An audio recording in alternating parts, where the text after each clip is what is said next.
Good evening to all of you, and thank you for joining us for the event Happiness Begins from Within, which is presented by Bandhu, a class of 92 legacy project, and Mood Indigo. I'm proud to mention that the previous week has seen the initiation of some very important initiatives for mental health and well-being in the Institute. The class of 92 initiated Project Bandhu in association with the Dean Essay Office. The first step of the project was a self-help website, which was designed for the students of IIT Bombay. The website was launched in the eminent presence of Minister of State Shri Sanjay Dhotre and filmmaker and ITB alum Nitesh Tiwari. In the same week, Mood Indigo also successfully launched the social initiative for 2020, the Self-Love Experiment. We were really overwhelmed by the immensely enthusiastic and positive response for these initiatives. And to further these efforts, Bandhu joined hands with Mood Indigo to bring you this heartwarming chat today. So I welcome you to savor the moment and join our collective voice to normalize emotional well-being. On that note, I'll request the Dean of Student Affairs, Professor Kundu, to come and share a few words about the Bandhu initiative. Thank you, Cheru. Am I audible? Yes, sir, you are. Okay, thank you. Thank you very much. First of all, good evening to everybody. I hope you are all staying safe and healthy at this moment. In the first place, let me just welcome our guests, Azeem ji, Sana ji, and Divija ji, to share their thoughts with our students at this point of time, which is very important. And I am happy to say that we have been able to launch a self-help website, Bandhu, on 1st November.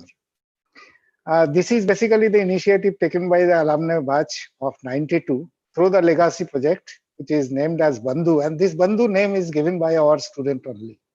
Has taken up the initiative to address multitude of social, mental, emotional health issues that students of IIT Bombay face. Let me just talk about a little bit about Bandhu. Why Bandhu? The thing is, throughout our basically inquiry from the students, first year students, what we have seen that out of 10% of the students who are actually in the green zone, okay, they don't need 30% of the students, they are in the green zone, 10% students actually in the red zone. And majority of the students, almost like 60% students, we call it as a orange zone, who don't come out, but they need at certain point of time help. To help them actually, what we have developed this self-help website. So they can actually interact. And that's why this particular website will help them to answer some of the questions. I know that many of the people will say that, okay, I don't need this one. I will go to the Google and search it and find it out, all these things. But what is the authenticity of those things? And here, basically, all our effort is to give you the authentic information through this Bandhu. Especially in these challenging quarantine times, addressing these issues have become even more essential. The self-help website is one of the first steps in this direction. This website is developed with the aim to empower the students with self-navigation skills to deal with key concerns in academics, mental health, as well as the relationship, and more of them, many more of them. The project is one of a kind and extremely promising, and we look forward to working on other initiatives under this Bandhu. I would like to acknowledge the people who have actually worked very hard behind this particular Bandhu and came up to this point. First of all, the Dean of Alumni and Corporate Relations, Professor Joshi, his overall guidance and the support on the project direction and the implementation. The ex-Dean Essay, Professor Somo Mukherjee, who had actually initiated this project in his tenure. Professor Pitapant and Vedula for being the part of the initial committee. SMP faculty advisors, Professor Prabhu and Professor Gadre, to support the initiative of this particular project.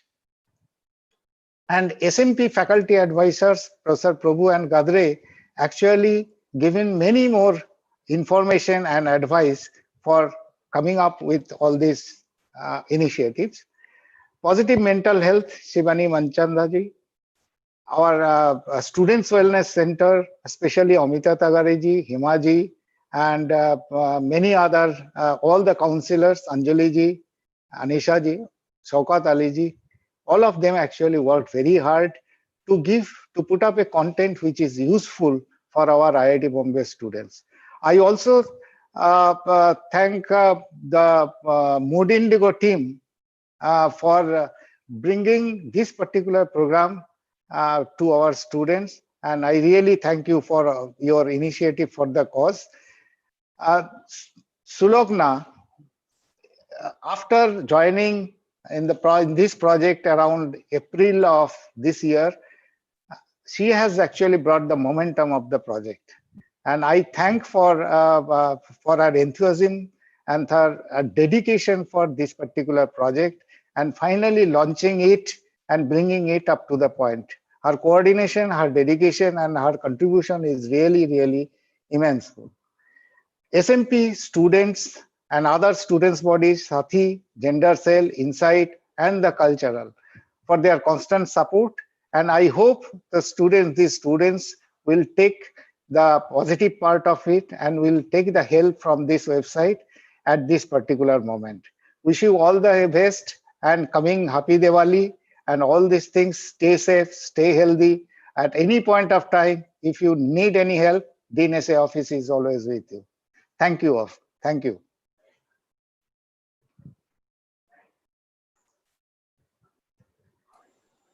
Thank you very much, sir. We hope that Bandhu helps IIT Bombay become a more conducive space for thriving and for mental health.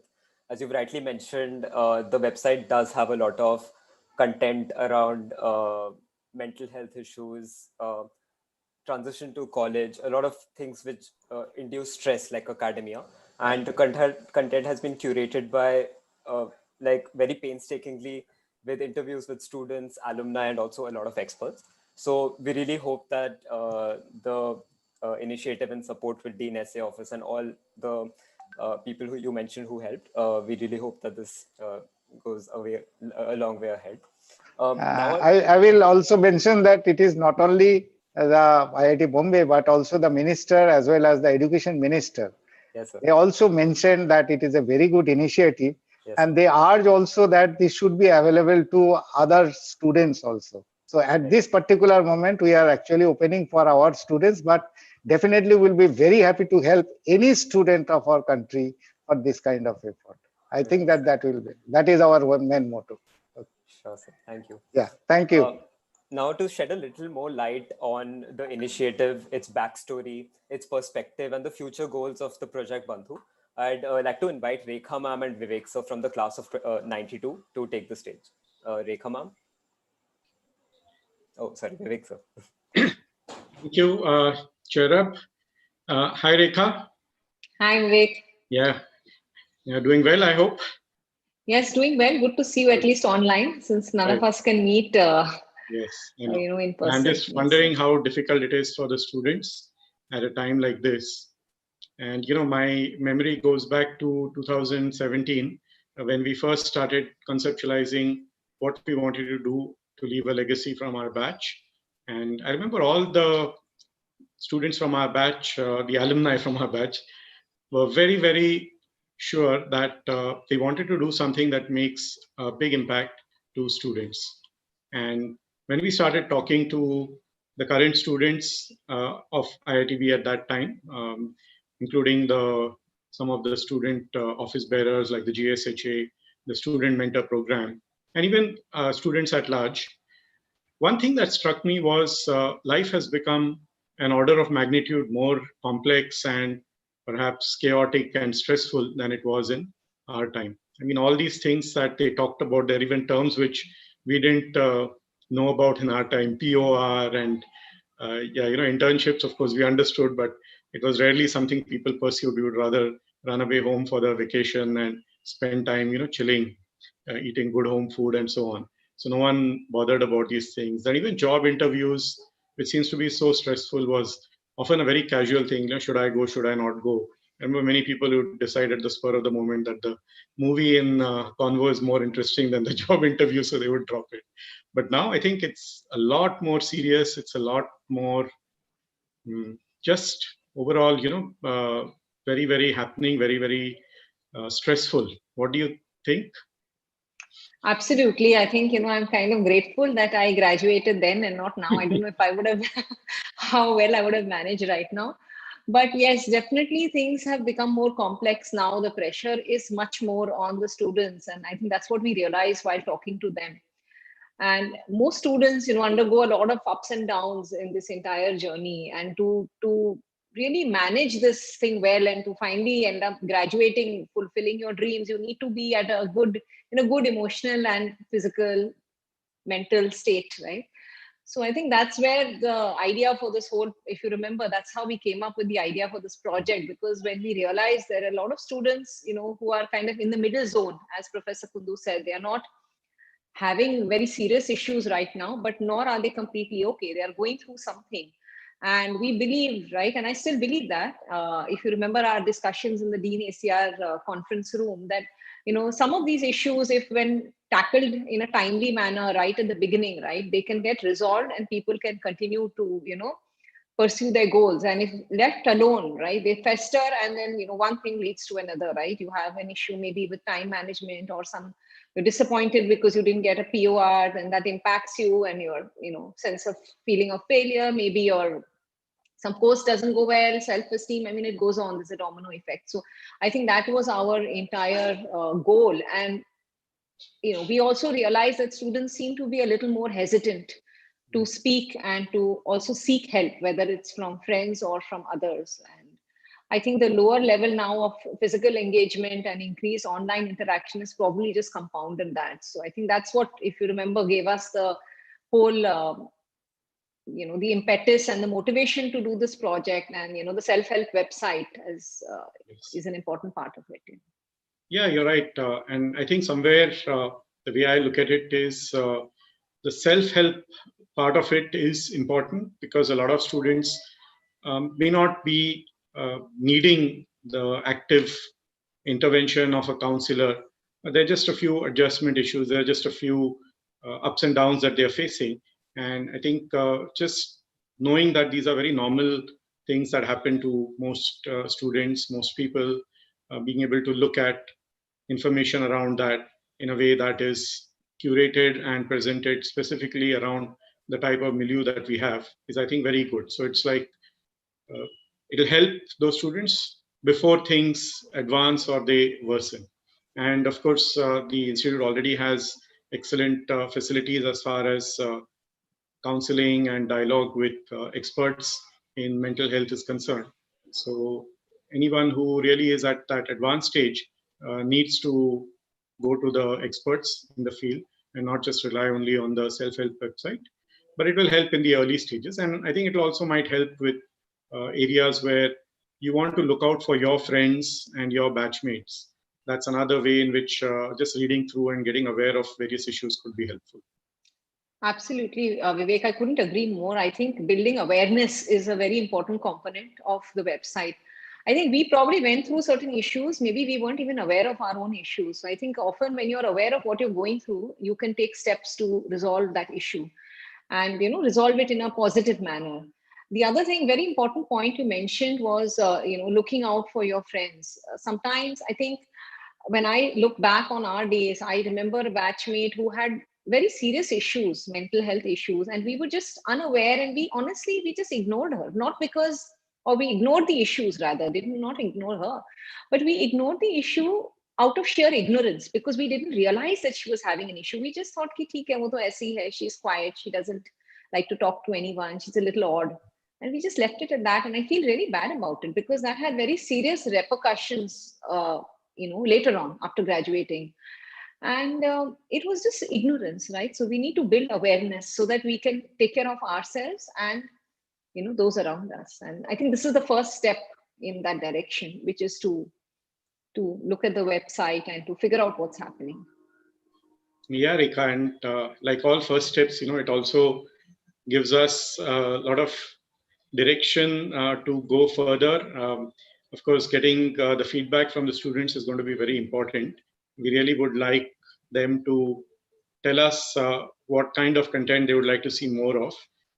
We realize that this is a vast area and we really like it to be very active and evolving continuously. So the content, especially the student stories, contributions on blogs, experiences. This is what will make it very specific and very applicable to the community that is there currently. Another thing we are hoping for is to also have a lot of workshops organized as part of our batch's contribution.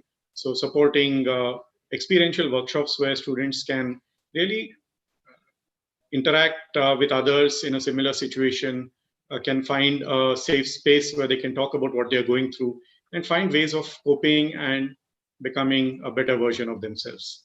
So I'm really looking forward to this being very widely used and also getting all kinds of feedback. So the good feedback as well as where do we need to improve? How can we make this more relevant? So we're looking forward to that, all students.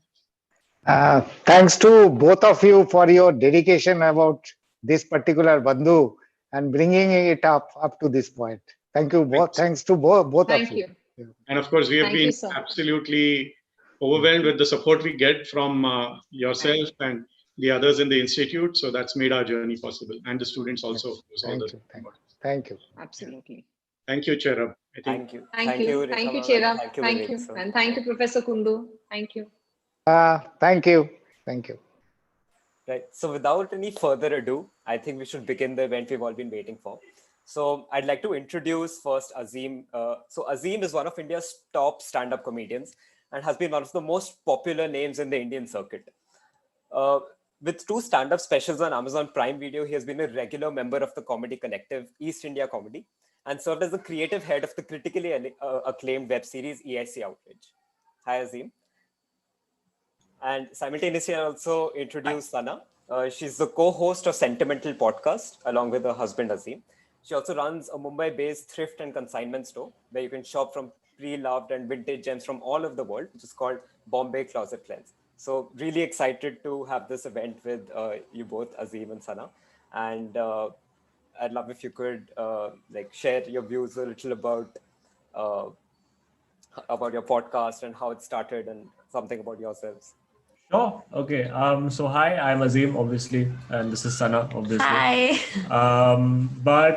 Yeah, I think our mental health journey sort of, I think like most people, we were pretty unaware of depression and all the depression, anxiety, ADHD, that entire spectrum of mental health that's there. And I think we only started to discover it or realize it after a few years of being married, because I think you only truly get to know each other after you've lived with each other for 4 or 5 years. And we saw that I think in both of us, there were certain kinds of patterns and kinds of behavior that we had, which would just manifest and become problems. I think she had more patterns than I did. Is that true? No, I did. I was really quite depressed. About I think 7 years ago is when I sort of started realizing that I have a depressive personality. But I got therapy much later, I think just 2 years ago. So I've been living with depression pretty much all of my life without really knowing it. So when I started getting treatment is when I thought that, no one really talks about it and there's barely any knowledge, for the regular people about mental health. So I just pitched it to Azeem that we should start a podcast. And we got a fantastic response. Yeah. Right. So I think the first question definitely is something what everyone keeps asking each other. Ki bhai kya kar raha hai aajkal lockdown mein, how are you getting through? So I think that's the first question I have to ask you. How different has your life been during the lockdown, professionally, emotionally, financially, and socially?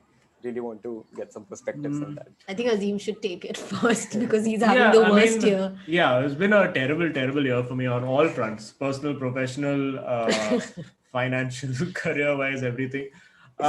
I think the main thing that the lockdown and this entire pandemic did for most people is that it completely turned all your plans and expectations upside down. And especially for somebody like me, and I'm sure a lot of people would do this, that they would have had a plan. There's that entire thing now where it's that meme on the internet, ki guys, 2020 is my year. And then until it wasn't. And I had a lot of plans. I was supposed to go to Melbourne. I was supposed to go to Edinburgh. I was supposed to travel the world and do comedy this year. And all of that just went completely down the drain. Um, Plus, there was the fact that I wouldn't say financially it was that much of a problem. Yes, obviously we did take a hit financially. But I think what I realized was that no matter how much money you have, and let this be a lesson to people who, as students also, who think that money is all you need in life.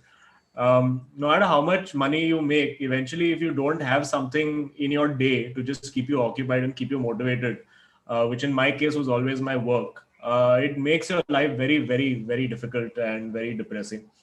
I think Sana had the opposite time because she started a business in lockdown Yeah. and she had that motivation. Yeah, so I had to shift my entire business plan from doing like pop-ups, like physical pop-ups, to like completely changing into an online store.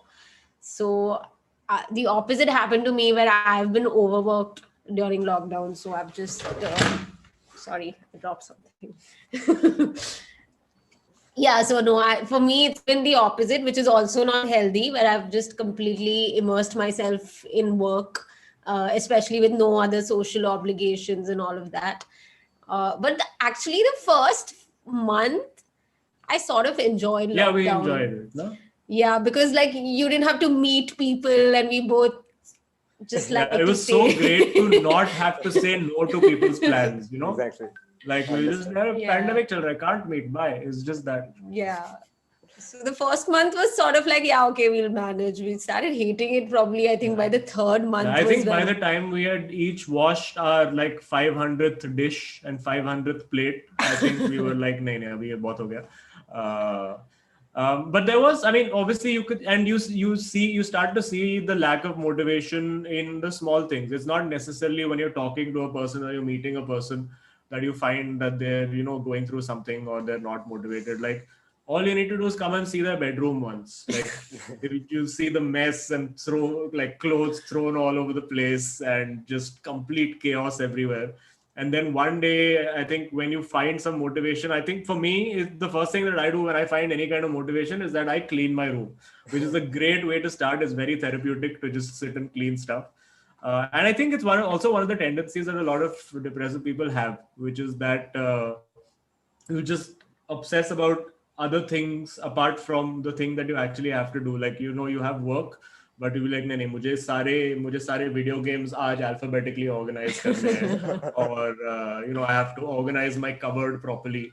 And again, there was this great thing that I saw online, which again, it was some quote or just a tweet, I think, of someone just saying is that I love how I make plans for tomorrow, assuming that I am suddenly going to become motivated and organized in a way that I have never been my entire life. But we all do that, no? We think कि कल से बस हो जाएगा. But finding that motivation and finding the strength to do that, I think that's where the challenge comes. And obviously everyone faces these challenges, but it's far more difficult when you have like a sort of like a chemical imbalance with what's going on in your head. Right. Right. Totally agree as to how the lockdown has treated you. So I think in the beginning of the lockdown, everyone was like, Dalgona coffee, we'll make food. Everyone's becoming cooks and whatnot. So just want She to also did, understand. no? I didn't make dalgona. I'm very No, not proud of dalgona not coffee. making dalgona coffee in lockdown. So like this 8 months, are there any new things that you guys started taking up, or any new activities that you started doing that you earlier weren't, or just want to understand how like that wise it's been for you? I think Azeem started cooking finally. Like he wasn't particularly comfortable like doing things in the kitchen, but he was. Yeah, I mean, I realized कि मतलब obviously we didn't have domestic help and Sana was very busy, so we were like at some point खाना पड़ेगा because you cannot survive otherwise. So I figured out a few things, few recipes here, and I actually realized that I enjoyed cooking, which was a revelation to me. And I think a lot of people in lockdown did realize that cooking is actually quite fun if you get into it. But what else did we do in 8 months? I mean, I had my own like other side story happening for the last 2 or 3 months, which was that I had a freak accident in the house and I cut my hand very badly and basically lost entire function of this one finger and I had to do a surgery. And I think that was probably like the peak of misery for me, of 2 months of just my hand suspended like this in a cast and not knowing if it was getting better. Like I think for that period of time, I was properly like in a depressive state, and it took a lot of work to get out. And a lot of people also don't realize the impact that being like that has on your partner, because like I was very moody with her, although she's done that to me for 5 years, so that's okay. So the thing is, I can't say anything to him because like in my depressive phase, I've tortured him a lot. So like now, I guess I'll have to now it's like take payback. it So a even little I bit. get 5 years. I have 4 years and 10 months Yeah. left. Right. So later on, how do you think you look back at these times? Will you be funny, sad, proud? You said you were happy in the first month, then you had some. Yeah, I think for me, this is going to be a part of my life that I'm just going to consciously block out and never think of again. I mean, it did have its perks at times where it was just like, as we said, like for 1 or 2 months, it felt like, oh, it's a vacation, But Yeah. but how long do you stay on vacation? Like how many TV shows can you watch? How many movies can you watch? How many video games can you play? How many books can you read without being able to do something constructive? And that was obviously my part of it. Sana was No, I working very think for hard. me, it was more like I felt at home because I'm used to chaos in my life, in my mind. So when there was chaos outside, it seemed like, oh, everyone's in it together, like everyone is in the same. So it felt nice because now it was not just me who was a dysfunctional human in this world. The world was itself dysfunctional. It reminds So me. it was, in fact, comforting. The first few months were sort of comforting for me, very oddly. And I've had a talk with a couple of my friends who are like, one of them has bipolar disorder, one of them is suffering from depression as well, and they also sort of found some strange sort of comfort in this lockdown. Because it's like, oh, my career is not doing well. Hey, everyone else is also in the same boat. No FOMO is happening because no one's doing Yeah. anything also. So Yeah, but I it's think it's interesting. just that also, no, because there's that entire persona that people create for themselves on social media, which is like, oh, I'm having fun, I'm doing this, I'm doing that. And that also was the reason why your Dalgona coffee was going viral, which is that people wanted to show कि lockdown में भी मतलब मुझे दुनिया को दिखाना है कि I'm having the party and the best time of Yeah. my life. But when you actually get behind that filter of social media and I actually go and talk to my friends, everyone will be like, "नहीं यार, बहुत हालत खराब है. We're just doing this to make ourselves feel better." But inside, I think everyone is feeling sort of the same way. I think everyone except introverts. I think introverts will be having like an internal party. No. So as an introvert myself, I had my party for 2 months. So the thing is that the not talking to people did not bother me at all. I was Yeah, like, very that good. part didn't bother both of us, I think, that much. Right. I mean, it did bother you a little I think bit because it did, but not as much as I thought. I thought like I'd miss people like every weekend. But I realized I'm pretty happy doing things on my own and not like committing to too many, social, all these parties and yeah, it was everything. Like I great. didn't I really enjoyed just need like, it. again, So- just not having to make up an excuse to go to a party. Great. But now it's like started to open up a little bit. It I has. see some of my friends traveling and I feel really jealous. And in fact, I was like, now I have to do something. So like this week I came to Kerala and I'm like living here in an amazing resort. And Oh, I was one of nice. those people who. But isn't that a great perk? Like last week, I was in Goa and I was doing a work call while sitting at a beach. Yeah, exactly. And that's possible only because of lockdown. Like that wouldn't have happened otherwise. I would be in an Definitely. So office. I'm one of those people just को लोग अभी गाली दे रहे होंगे. Yeah, of really, course. really proud of that. But yeah, I completely understand. So even for us, so it was like we were supposed to be at home for 14 days. That's what what we were told by the institute. And then, so we packed our bags, a little, like a laptop, a couple of clothes, and we ended up staying for, I don't know, 8 months. So initially, we were like, chalo, ho raha hai. We had vacations, our classes got cancelled. So we're really happy. But then after that, it's just like, especially it's my final year. And in my last semester, I'm just like, I want to go back to the institute. And I think that's what everyone in the campus has been feeling. Yeah. So on that note, I just like read up somewhere that you guys met in your school times or in college. So would Yeah, you we met in college. talk a little about that? How was it, and how was the experience like for you guys? Did you know that you'll end up here together? Oh, no, getting not married? at the beginning at all. Because I mean, we've spoken about this before, that she was never single only for me to ask her out. And I was perpetually single. I was like, so we had like completely opposite lives. And again, mental health wise, also, we had like completely different problems. Yeah. Where she had relationships which were like very intense and had Toxic. like, toxic. I was being nice. But, but yeah, toxic relationships, whereas I had no toxicity because I had no relationships only. And that was the other side of the spectrum. And largely, I think people on either extreme of that spectrum have that problem. Like either you're completely like not alone, so to speak, but you don't have that confidence in yourself to be able to go up and, you know, tell somebody you like them and take it forward, which is, I mean, that's the standard stereotype that we have about all engineering boys, that you can't Exactly, talk to girls. especially mechanical engineers. Yeah. I mean, civil is worse, but anyway, let's not get into that.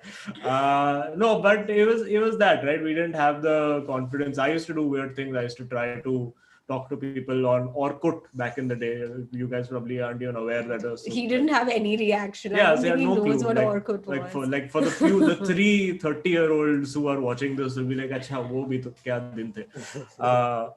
But we had that. I mean, I think Sana had the kind of personality where she always wanted to be with someone. Yeah. Which is what you see with a lot of people. Like they find this need to always be in a relationship. Yeah. Which usually stems from some kind of family or parental related issues, which is typically what you see. Whereas I was a more like independent kind of person, which didn't mean that I didn't want to be in a relationship, but I was introverted, not very good with public speaking or whatever at that time. So it was challenging. It was challenging at that time. But yeah, somehow we made it through college we again. got together like after college, after 7 years of knowing each other, like that also like literally immediately after she got out of the relationship, I was like, "Yay, window hai, chalo." He was my rebound guy. Yeah, I was a rebound. Kafi lamba rebound chal raha hai. Only been like 9 years. But no, man. So I think when we were in college, like there was no conversation or even concept of like mental health or depression or like anything. It was straight up, if somebody behaved in a way that we now perceive as depression or anxiety or bipolar disorder, we would just be like, "Arey, ye to weird hai, ye to pagal hai." Weird hai, pagal hai. And everything is depression. Like, you know, there's no, like no one knows Arey, about I didn't get like dosa the today. I'm different so conditions depressed. that are there. It It's was like like some that. depressed hai. So yeah, no, there was absolutely no concept or even like a place where we could go to, like even online for that matter. Like we didn't have and any you couldn't safe talk, space. you couldn't tell. Like I distinctly remember, and I think this was probably the part of like time where when I look back, I feel that I was depressed. It was after my first year of engineering, I think, and where I had so my strength always was computer programming. I was great with programming from school till college. Like I taught my entire class C++ programming, and somehow I was failed in the exam. Despite like I attempted 120 out of 100 marks. Like I attempted the entire paper. Like I knew that 90 se kam aa hi nahi sakta hai isme. And I was failed in that exam. I was given some 28 or something like that. I still have no idea why. And because of that, I got like the AT-KT keep term, which meant that I had to give 2 extra papers again the next semester. And that was like really, I think it was really difficult for me to take. And I think at that time I went to my mom and I said that, listen, I don't think I'm cut out for engineering. I want to do something in communication because I'd always been good at writing. I said, I want to do like, maybe it's okay if I've lost a year, but I'll go and do like a BMM or just some kind of degree that helps me with writing or journalism, because that's what I felt that my strength was. Despite being good at programming, because I always thought my strength was programming, but now my entire dream of programming was shattered in front of me, and I felt that no, I can't do this anymore. And I went to my parents and I said, I don't want to do this. I want to drop out and do something else. But again, my parents, it wasn't something that you would be like, oh, this guy's going through something, which is why he's acting out and he needs to talk about this sort of. They were straight up, no, you can't do all of this nonsense. You go back to college. And in retrospect, when I think about that, I'm like, yeah, I was going through something at that time, and thankfully it wasn't to an extent where I was doing anything damaging to myself. But there was something, and if someone had been there to help me, maybe my life would have gone in a different direction. Maybe I would have been happy, or maybe I would have been not so happy. So you never You know. would have still married me, no? Who knows? Who knows? Even your college, you were dentistry. You had another So set of I problems think, there. firstly, like if you get good marks as a kid in school, then either you have to be an engineer or you have to be a doctor. Like that's just already decided for you. That at least during our time, we didn't have any sort of options apart And from also, that. just sorry to interject there, people Yeah. think that if you've got 90% in your 10th standard, मतलब आप एकदम genius हो, मतलब आप Einstein की औलाद हो. They just think, I mean, getting like 90% or 80% in 10th standard is, anybody can do it, literally. Yeah. Really, anybody can do it if you just like put in that basic amount of effort. But just because you are capable of putting in effort doesn't mean that you are capable of, like, cracking an IIT JEE exam, which I was not capable of, but I was still made to make that exam. Like you may not be capable enough to clear that medical exam and get into the best college. But there's that assumption कि इसको 90% आया. I think both of us were 90% Like both students. of us were good, Yeah. like students in school, so it was just expected of us Yeah. to overachieve. So that was also a lot of pressure, and Right. I think it's so important to like figure out what you want to do in your life, figure out like your career. It's so much harder now to do that, in fact. Yeah, it is. There's so many, as you were saying, now earlier it was doctor and engineer. Now it's the opposite, where you have just too much doctor, choice. What do you engineer, become? fashion influencer, blogger, YouTuber, streamer. There's like hazard career options in front of you. Yeah. And none of them have any kind of like security, so to speak, but they are appealing options. So Yeah. Right. it's very difficult to make those choices. And I think that's a large part of what's lacking and leading to a lot of the tension and anxiety and indecision that teenagers have these days, because Yeah. they don't have anybody guiding them. Like, and obviously if you are going into something without information about either what it is or how you will react to it, you're obviously going to get anxious about it. And that anxiety, once it builds up slowly, can become depression, it can become OCD, it can become ADHD. So Right. I think that is, and I'm not an expert, this is just what I think. Yeah. But it could be a factor in like depression and anxiety in students Right. today. This kind of reminds me of my 10th standard. So I was doing well and I got some 95, 90, something like that, 90 plus. And I was like, so mom came to me and she's like, so what next? So I was like, she was like, Didi did engineering, so we can put you in this coaching. So I was like, no, but I want to consider. So I was like rebelling a bit.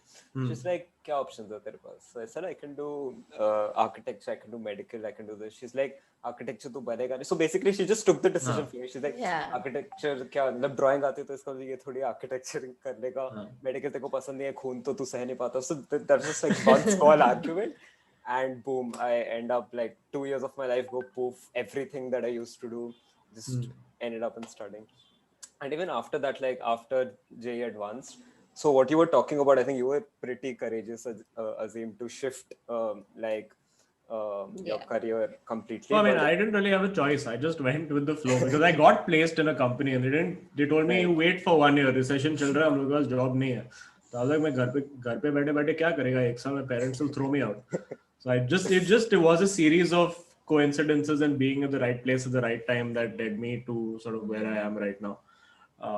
And again, I still have that sort of imposter syndrome. Like I will never, I still cannot acknowledge that I have done something right or that I have talent. I'll be like, no, I was lucky, yaar. Sabke saath ho sakta hai. It's like I'm not special. It's just I have that in my head. I can't like take a compliment or like accept that मैंने कुछ अच्छा काम किया है. So, but yeah, I mean those are the issues, the kind of issues that people have mentally. Right. But I think it increases even more. So, for example, after JE Advanced, like your rank kind of decides which branch you take, basically. So it keeps on increasing. The structure, like the system right now is set up in that way.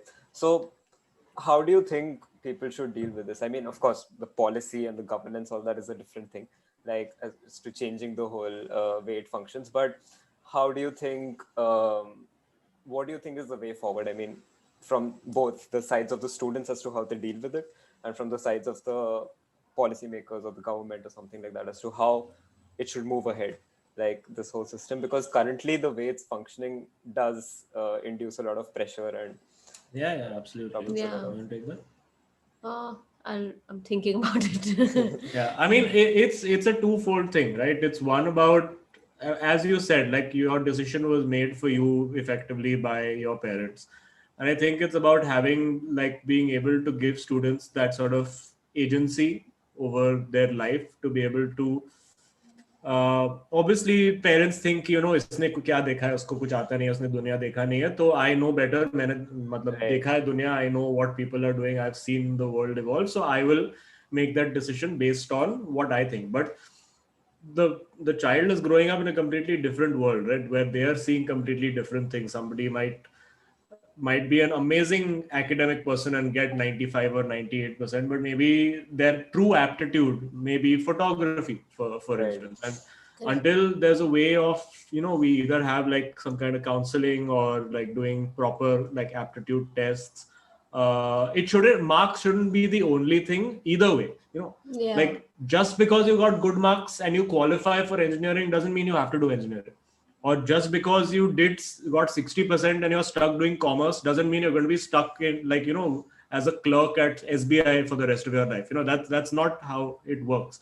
Everyone has different extremes. So like I remember kids in my school who we would typically like look at, अरे ये loser है, इसको 70% आया है, इसका क्या होगा life में. Like I've literally thought, like I've felt bad and worried कि यार इसका क्या होगा यार life में, इसका 70% आया. And later on, I've connected with these people on Facebook or whatever, and I've seen that they're all doing fine. I mean, everyone figures it out. They do fine. And you may have setbacks, you may struggle for a year or two in your life, but no mistake you make like before the age of like 20, 25, sometimes even 30 is permanent in its consequences. It's okay. Like I think Sana has done like 3-4 businesses I and have like switched like my careers way too many times. So I'm qualified as a dentist, but I switched after a year of practicing. Then I started my own business. I've written. I've done this podcast. So I've done so she like started lots as a of dentist. different She things. did my root canal for me. Then she retired on a high. Then she started a dental laboratory. Then she started writing. She worked at an ad agency for 2 years. Then she started another. Then she was doing some Airbnb stuff. Then she started another business over here. And a lot of them, like some of the businesses did well. A couple of the things that she did like failed. Yeah, And but I tried okay. like a lot of different things till I figured out that this is what. But not everyone has the luxury to do that as well. But at the same time, it's about acknowledging that you're not going to get it right on your first try. Very few people do. So one thing that I want to add here is that like the problem is our education system from the beginning. I think that's where, because I didn't find my aptitude at all in school. And I used to think I was not a very flexible person. Like I would never go, for gymnastics and stuff. But now I pole dance. And like I started at the age of 30. And that's when I realized that have a pretty flexible body. But like, when I was in school, like no one is encouraging you to do anything else apart from studying.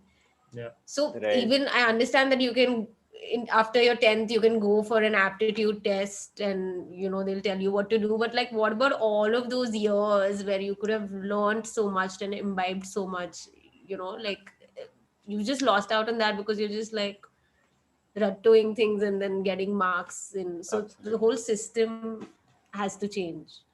Right. So I maybe want to talk a little about how the mental health awareness and the stigma around it has evolved from your times, and which is not, of course, too much back. It's like 10 years ago to now, with initiatives like these, the ones that we have been working on have come up. So how do you think this awareness and like more people talking about it in a healthy fashion, therapy being more normalized, how do you think these are going ahead, and how different is it since your times? Wow, love that. Sorry, we have cat interruptions. Cute. How different is it? So during our time, like we said, there was absolutely nothing. When I sort of started, I just stumbled upon a random blog when I was 16 that talked about depression, and that was the first time I realized, oh my God, I feel like this person, and like no one's ever talked to me about this. So during our times, depression wasn't even a thing. It didn't exist. Mental health issues were not a thing मतलब at all. Depression का वही था कि मतलब अगर आप depressed हो, मतलब आप कोई हॉस्पिटल में बैठे हो, आपके सर में 2 डंडी लगे हुए, it was that. Yeah. Like, it wasn't just a thing that somebody has. Yeah, But I people mean, were if you're still feeling facing depressed, issues. you'll just get things like, oh, cheer up, or, like just basically really stupid advice if Right. you told anyone anything, like at least during our times. So it's nice to see now that, like, slowly, especially in an Indian context, like, I feel like you need more, like, there's lots of content out there, if you want to look for a blog or videos or things of, like, on mental health overall in the world. Right. But it's so important to have something in the Indian context, because we have so many problems that are intrinsic Yeah, there's so to our many just country. things in India So which many can depress cultural you, like things. family pressure, Yeah. family being conservative, having a boyfriend or girlfriend from another caste, Right. like Yeah. not being able to do the job that you want to, not being able to do the career that you want to, getting low marks. These are all specific to like India. Like, this is not a problem that happens typically in the US, for instance. Yeah, like, pressure to get married, like Yeah. arranged marriage and all of that is a bigger problem here. So, like, I feel like it's so needed to have, like, more people talk about it here. Also, that people can come forward and they don't feel completely alone. Because when I read that blog when I was 16, I thought I was the only person who sort of felt that way, and no one else was really talking about it, and everyone else seemed to be doing well in their lives, so I just felt different, and it really affected my self-esteem and all of that. So now it's comforting to see that, like, other people are also in the same boat and they're going through the same thing. Because Right. that's one of the things, that the most thing about depression is that you feel like you're the only one going through it. So when you hear other people talking about, it's like वो exam का वही है ना कि सिर्फ मैं fail कैसे हो गया, कि अगर 2 और दोस्त है जो फेल हो गए, you feel like चलो ठीक है, at least like I have company. It's just that. Right. Yeah. So one thing is therapy, which is definitely very useful, but another is so some people do have a lot of threshold for reaching out for help. So the other thing is, which you mentioned, Sana, was about blogs or content that people Correct. can simply see that, yes, others are also facing this issue. This is what they did when they Right. were going through the same thing. This is what experts have to speak on the same thing, so they can help themselves. So I think that was one of the major motivation of starting Bandhu as well. So it's Yeah. as of now a self-help website, which we've collected content from students, alumni, and experts, as I mentioned, on a lot of these issues that people are facing. And what Azeem also mentioned, like bringing it in an Indian context, in which our case is like the institute's context, because some Right. problems in such a hyper competitive environment like IIT Bombay are unique to this particular community. So I think we're trying to spread awareness and get people to talk a little more about this and normalize this. So moving on, maybe I'll just ask some questions about you guys to know a little more about you. So when was the first time maybe like you started with an open mic? How did you tangent to this field? How did you Again, it just was one of those become things into this? that sort of like just happened. Like, I was working writing for a magazine at the time, and we were doing a feature on comedy, and one of the ideas was maybe I should go and do an open mic and write about the experience of it, because I'd always written comedy as a written form, like articles and stuff. And that's sort of where it started. And because it went well the first time, I went back and did it again. Like, if I'd not done well the first time, I wouldn't have gone again. Because I mean, that's the kind of person I am. Like, if I'm not good at something at the beginning, I very rarely stick to it. There's very few things in my life that I've stuck to if I wasn't good at them right at the beginning. I think like 3 things: football, guitar, and comedy. Those are the 3 things.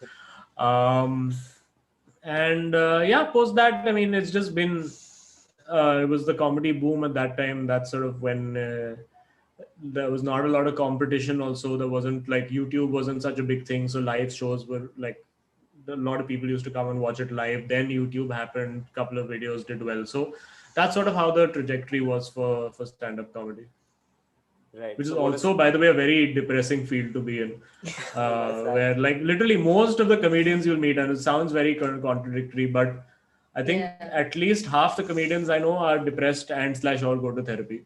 Uh, it's a very Yeah. uncertain kind of job, right? Because Right. any kind of show business, because you're here today, you're forgotten tomorrow. That's the nature of it. Plus, there's the thing of, okay, how am I going to make money? I'm not getting shows this month. I'm not able to write new jokes. My new stuff is not as good as my old stuff. There's like hazard different things which every sort of creative profession or every profession has. I think if you listen to the sentimental episode that we did with Kanan, I think you'll get a good insight into Right. just generally artists and how their mental health is impacted. Right. Totally agree. So what is your worst stage experience? Maybe like, I mean, for me, anytime I have a bad show, that is my worst stage experience. Like any show that is not good enough is a terrible experience for me. And there've been some corporate events where, like they've opened the bar at the same time that they called me. So everyone literally got up and ran to the bar and I was performing for nobody. But these things happen, they're part of the job. You just tell yourself that, okay, I'm getting paid, and you do the job. But yeah, it's nothing more than that. I try now to focus more on the positives, and what I do is I record every show that I do on my phone audio, and I just listen back to it and try to appreciate the good moments and make my feel better that, oh, this was funny, this worked. And that's how I do it, as opposed to earlier where it would just be about the negative. I would be like, 8 jokes worked, but these 2 jokes were terrible, and then I would sit and beat myself up about that. And I think, speaking about self-help, there is a lot of self-help that you can do. I think there's a couple of books that I read recently. There's one which I was telling you about. right. It's a book called How to Be Miserable. I forgot the name of the writer, but it's written by a psychologist, and it's sort of reverse psychology. It tells you, rather than telling you what not to do in order to be happy, it tells you what to do in order to be more miserable. Um, it was a very interesting thing, especially in lockdown when I was reading it, where the question that the author asked was, look at your life right now, and if you wanted to make it worse a week later, what are the things that you would do? And when I started thinking about it, I realized these are the things that I'm already doing. So I think self-awareness Right. and is a big part of this. And obviously, you learn that about yourself. You learn to check yourself and stop doing things that make you anxious, make you sad, make you angry. And I think that comes with like starting to know yourself, and therapy also is. I think therapy in a way is just actually getting to know yourself through a third party who is Yeah. mediating with you only. Right. Like there's So two sides of you. One side is sort of trying to break through and communicate with the other, and is not able to. And the therapist sort of, if they're doing the job right, and if you give it enough time, sort of manages to reconcile both parts. so how you mentioned therapy. So I Yeah. learned that you've also done therapy, right? Yeah. So how do you think the self-help part is different from the therapy part? What more insights do you get from the latter, and how is it an Yeah. experience as a whole? No, so I think what therapy firstly does is that it legitimizes whatever you're going through. Right. So when you go to a professional and they say that, okay, you are, clinically depressed, firstly, that is a big, like, sort of jolt. Right. Because even when I went to the therapist, I didn't think that, they would tell me that I was suffering from major depression, even though I have been all this while. Just firstly having that legitimate piece of paper that says that, like, okay, something is wrong, and you were not, all this while just like making it up. So firstly that helps. Once you confront that, uh, like Azeem said, they help you see certain toxic patterns that you're repeating in your life. They help you know yourself a little bit better. and also they give you a completely objective opinion of, you know, your behavior. You can go speak to your friend, and you know, you can speak to your husband or mother, or they're not going to give you an objective view of how you're behaving. So it's You also that, believe it more when it's coming from a professional. yeah, Like there's a lot of times where I've told Sana the exact same thing that her therapist has told her, like over the course of years. And then she comes back from her therapy session and she's like, "Oh, I had a big breakthrough and I realized this about myself. My therapist said this." And I was like, "ये मैं 4 साल पहले बोला था." वो time पता नहीं था. But it's about your own journey. You have to yeah, discover this for yourself. Nobody can, even if the person is 100% right about your condition, just by virtue of them being your friend or mother or father or partner or yeah, whatever, it doesn't hold any weight unless yeah. it's a professional who's actually telling you. But having said that, like, it's a combination of everything. So I can't just go to therapy and then refuse to work on myself otherwise, and then expect any sort of results. Like, if I do therapy, I also need to meditate, I need to exercise, I need to, like, you know, do certain things to make my life better. Like, so it's a combined effort. One thing is not the solution. It's usually a Yeah. combination of therapy plus, in cases, whichever cases need medication, it's a combination of therapy and medication, and then self-help exercises. So it's a combination of all of Yeah. that. And again, we just want to tell people that just because somebody, a therapist or a professional, tells you that you need medication, it's not a like bad thing or like, "Arey, my God, mujhe aise psycho ki dawa le." It's not that. Like, we keep repeating and going on about this. Like, if you have something wrong, if you have a pain in your body, you take a painkiller.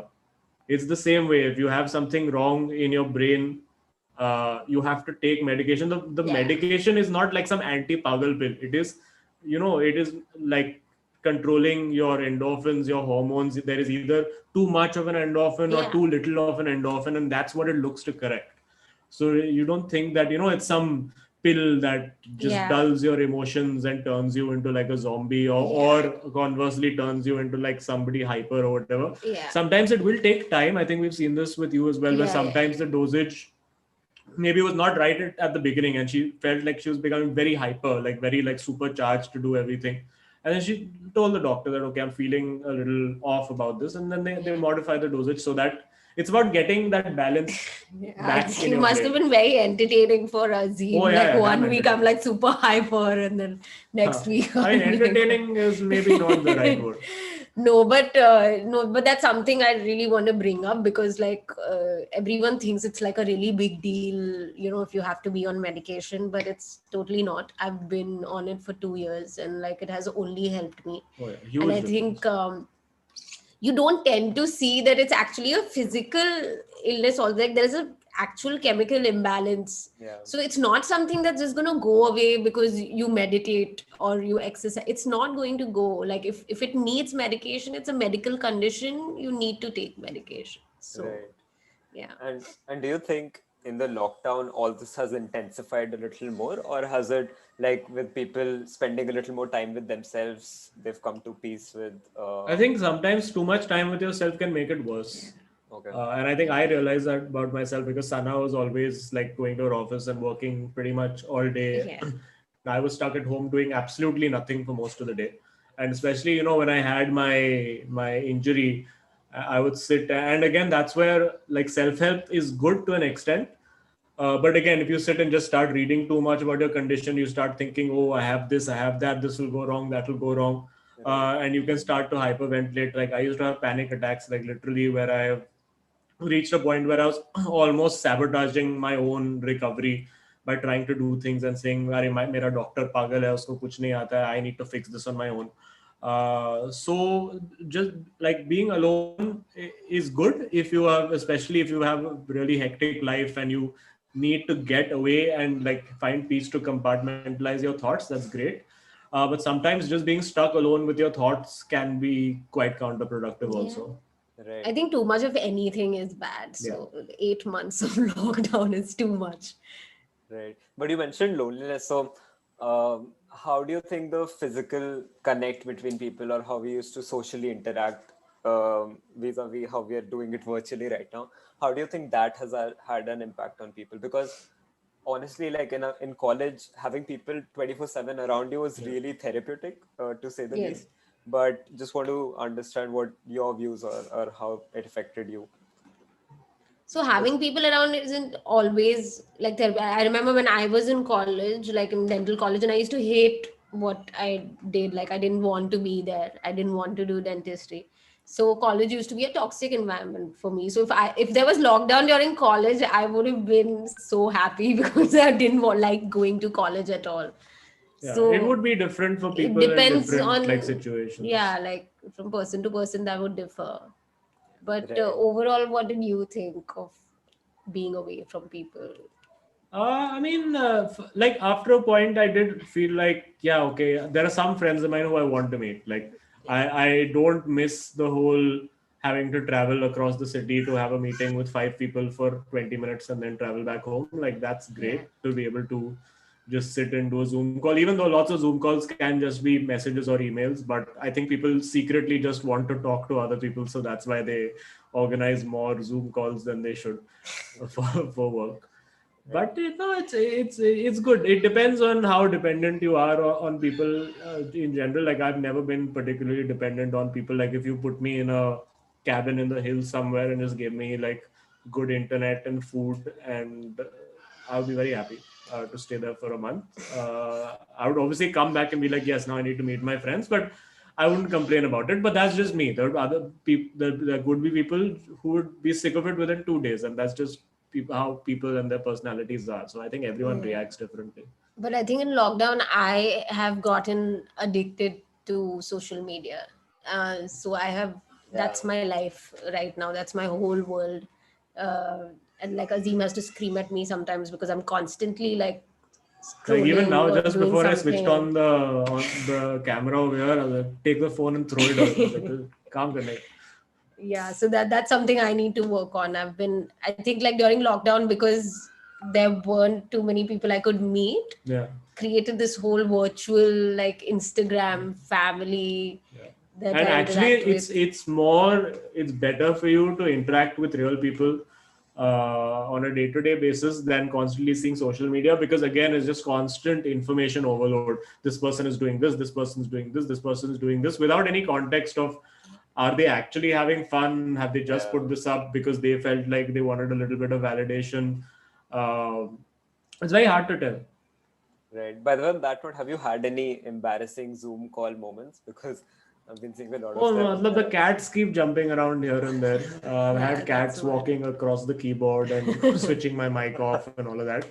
Um, and occasionally it'll happen that Sana won't be aware that I'm in a call or a stream or something, and then she'll just happily be Yeah, walking I'm just like, around and yeah, walking around wearing dry, whatever I want. drying Yeah, it's clothes, all just of that in the background. So, yeah, I that mean, that's stuff happens. that everyone's been dealing with. Yeah. Yeah. Um, I have a. I was asked to ask this question by a colleague of mine. He was like, "Have you ever performed a stand-up in front of your in-laws, and how did they react?"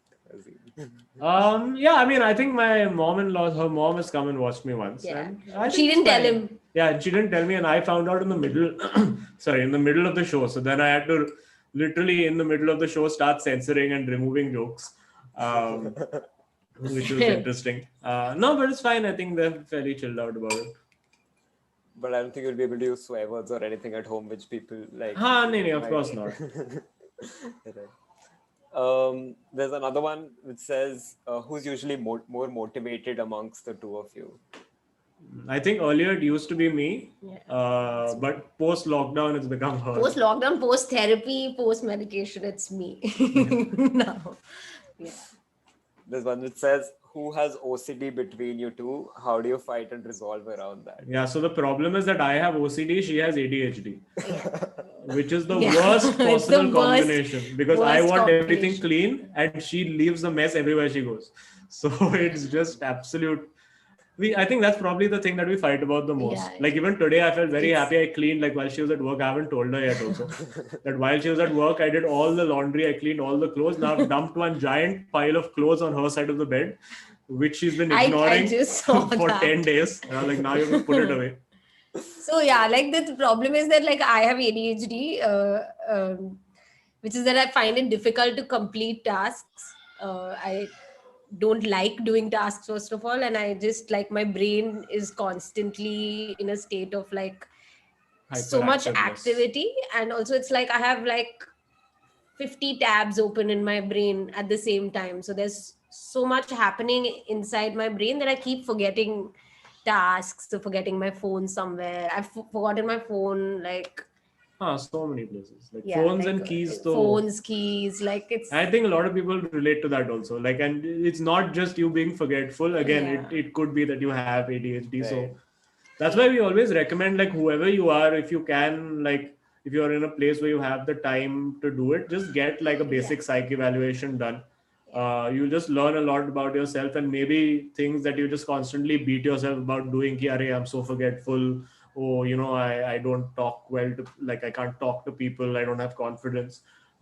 They could actually just be things that need treatment, and is something that you can't necessarily tackle on your own.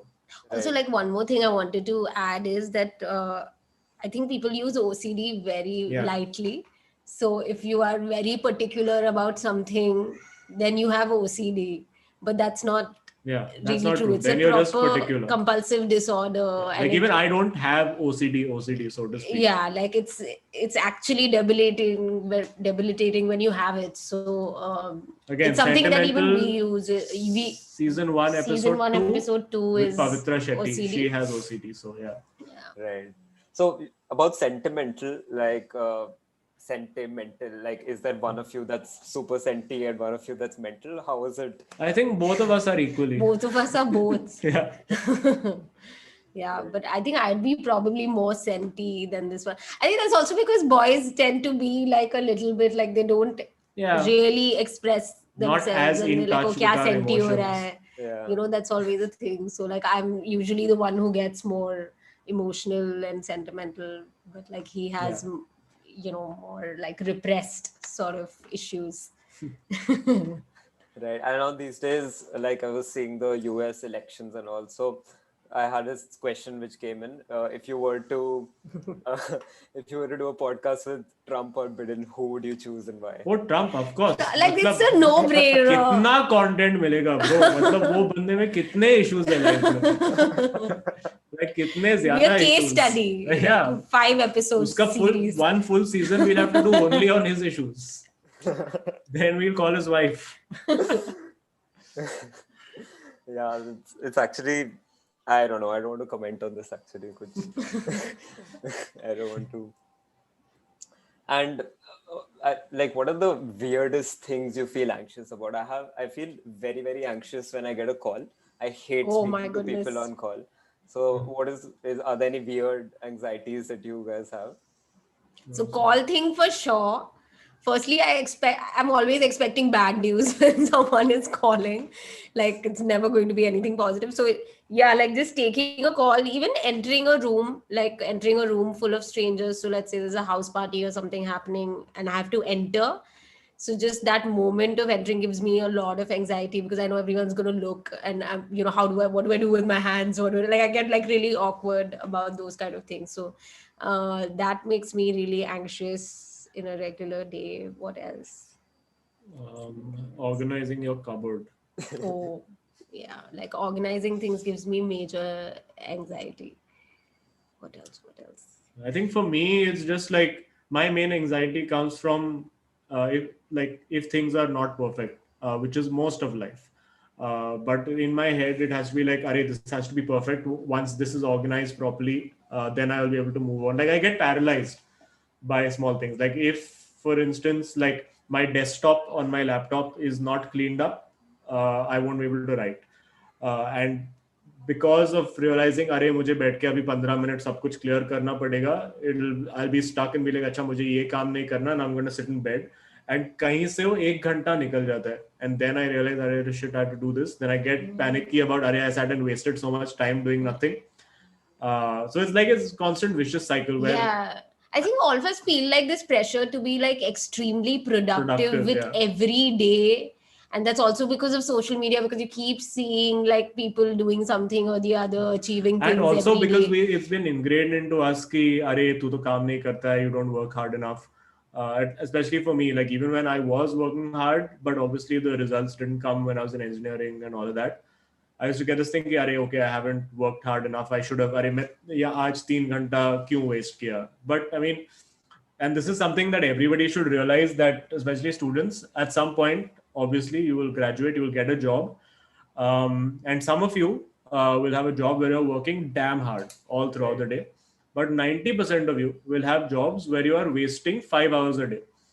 And you will feel terrible कि अरे आज कुछ काम ही नहीं किया, and it's okay, it's normal. Just realize that everybody does it. Like most of everyone's job is sitting and doing nothing for 5 hours and being productive for 3 hours. If you're on an really average, good, you're productive for 3 hours. in a day. And so don't beat yourself up about it. It's okay, because everyone does it. Obviously, if you can and you have the motivation to do more, there's nothing stopping you apart from yourself. So you can go ahead and do it. But yeah, I think just finding ways to be a little bit motivated helps. Talking about, I think lockdown, one thing I realized, which I forgot to mention, is that you tend to get, like I particularly tend to get a lot of thoughts muddled in my head, especially when I'm thinking about I have to do 5 different things. Because I have to do 5 different things, I can't focus on any one thing and I don't do anything. That's that paralysis that happens. And I've realized that, just this journaling or just writing down my thoughts before I go to sleep. And I know it sounds like very 12-year-old Enid Blyton novel child thing to do. But just sitting and penning down your thoughts and being like, okay, this is how I felt today, and this is what I need to do tomorrow. It gives you just so much peace to be like, okay, I've written down everything. I don't constantly have to be like, Arey, what am I forgetting? What am I forgetting? What am I forgetting?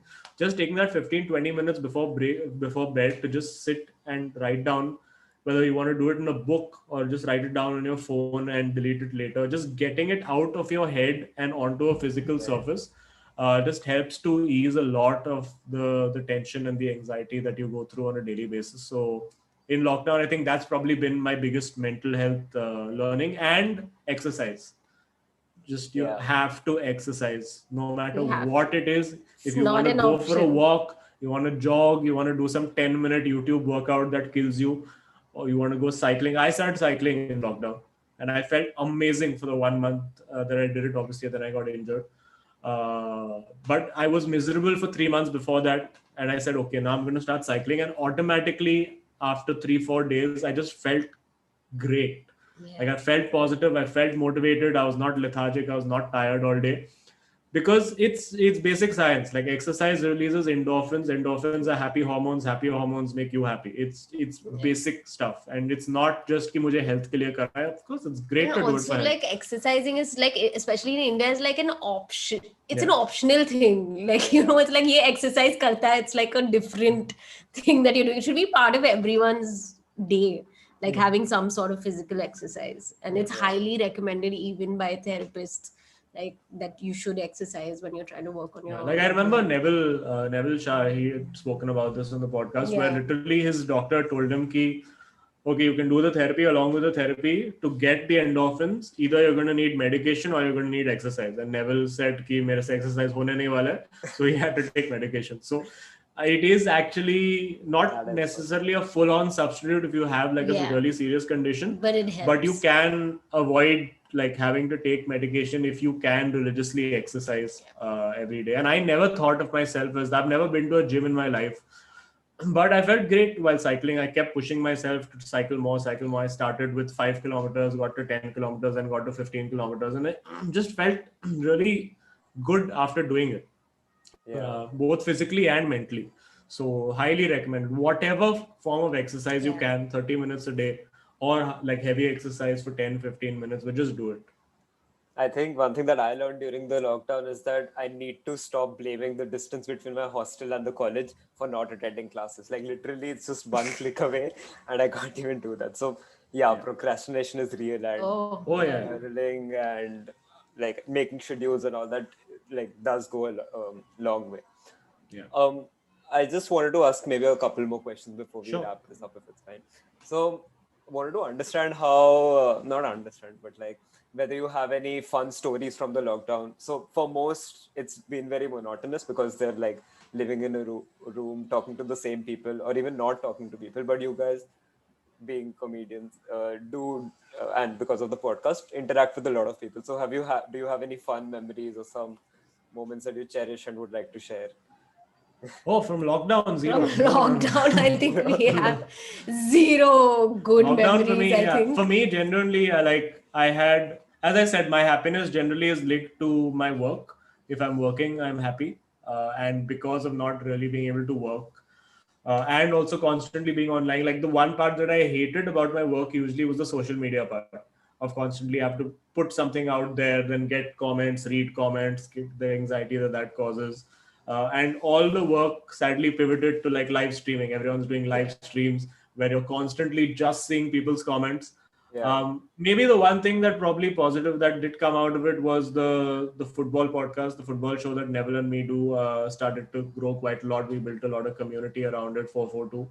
And it was the first time we actually saw positivity from people on the internet in large numbers, which was really nice. So maybe just that and the being able to develop that is probably the one thing I'll take away. But the rest was just terrible. Yeah, I think a fun memory for me was that I had to change like my business completely to like an online store. So for 2 months, I've used this house as a studio And with warehouse. warehouse. All the clothes are lying around, Yeah, I had and to like throw her out because this room was supposed to be from like my office, and randomly I'm sitting here. यहाँ पे कपड़ा But है, I यहाँ पे ran कपड़ा है. an entire store like Yeah. that for 2 days, 2 months completely from this house. Made his life hell, but like I had a I lot think of that's the fun. reason why I don't have good memories of lockdown. But I think the lockdown has also opened up a lot of opportunities for comedians. I think I spent Yeah, it has. around 2-3 hours watching Tanmay Bhatt and co playing Among Us. So I Yeah, think so that's the all that thing I has, can't understand only. Why are you doing this? Watch are we something watching else. this? Like I Yeah. started questioning myself, what am I doing? Exactly. But keep watching. Like, I still don't get it. Like, I mean, I don't like I never had this culture of just sitting and passively watching something. Like even when Yeah. it was television, I couldn't sit and watch television for more than like an hour. If I was binge watching like a particular show, I would binge it for a week or whatever, 3-4 days, and be done with it, and then move on to other things. It's Like, actually like very different for me when it comes to shows. Like I'm so afraid to be alone with my own thoughts. And I want the TV running at all times. So like Yeah. even if I'm doing something else, so I maybe I need to think for a lot of distract people, that's myself. why like Yeah. having that stream, it's sort of like It's having like there's people something happening in the around you. background, and Yeah. And people like it's sort comforting. of familiarity. Yeah. Class chal rahe साथ में seeing them like killing Yeah. each other in that game. You guys play Among Us, by the way, because it's super famous. Oh no. So that's my thing now that I two jokes I had about this. A, I don't play Among Us because I can just do it myself. I have imposter syndrome. And two, Among Us is just people on the internet just shouting, screaming, and lying. And I don't need that because I'm already on Twitter. So. Right, perfect. So I think with this we'll kind of wrap this up. If there's any like a last question, maybe any message or anything that you'd like the audience to know about your journey, about mental health, about these initiatives, how they might help. Is there any parting message which you have? I'll count this in my Zoom fuck-up moment, by the way. I think the one thing that has come across, because I think during lockdown, I received a lot of messages from people who were particularly going through a lot of stuff, like particularly kids, college kids who had like family issues and family problems and were stuck living with the family, which is a toxic environment. For them, it was great to go to a hostel or go to college and be away from that environment, but then they were Right. constantly trapped in it. Yeah. So for people like that, obviously, I think the biggest problem that people have is who do I talk to? How do I get help? I don't have money to do it. And I think obviously resources like Bandhu will help in that case. Also, uh, don't be afraid to talk about stuff. I think obviously there will be people who will take it with a pinch of salt and brush it off and be like, "अरे कुछ नहीं हो जाएगा, ठीक है, चलता है ये सब." But I think just we did have, I think there are lists. If you go to, I think Neville Shah's profile, if I'm not wrong, on Instagram or Twitter, you'll find links to therapists who you can talk to, like helplines you can call, places which don't either are free or don't charge a lot. Yeah. And these are clinics and places all across India. I think there's a resource there. You'll find it, I think it's on Neville Shah's profile, and maybe if we can find a link, maybe I'll share it as well.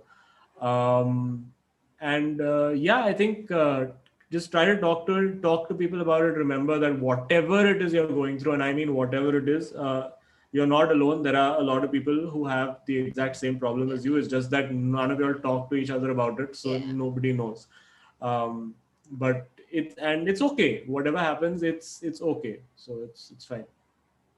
Right. I just want to say that just like you take care of your body and you go to a gym or exercise or whatever, mental health is also really important. So you have to take out some time, in a day to take care of your mental health as well. So whether it's meditation or exercise or something, you need to find one thing that's for your mind. Even if it only. means something as simple as like if you like video games and you just want to, you're feeling angry, anxious, you just want to literally play like a Counter-Strike or something and shoot things for half an hour, is great. Just do it. Whatever it takes to, whenever you're getting into that spiral of thoughts, ki, Arey, I'm feeling anxious, I don't know what's happening, I feel this about myself, I feel that, this is not good, that is not good. Just try, and I know it's easier said than done, just try to pull yourself out of it and do something. Occupy your mind, because if you let your mind constantly run like that, it's only going to make you feel worse. So whenever you feel like that, it's very hard to do, because I know I've had to do it and I fail at doing it most times. I'll just want to not get out of bed sometimes, not just constantly sit in one place, not do anything. But as hard as it is, just doing something will make you feel better. Right.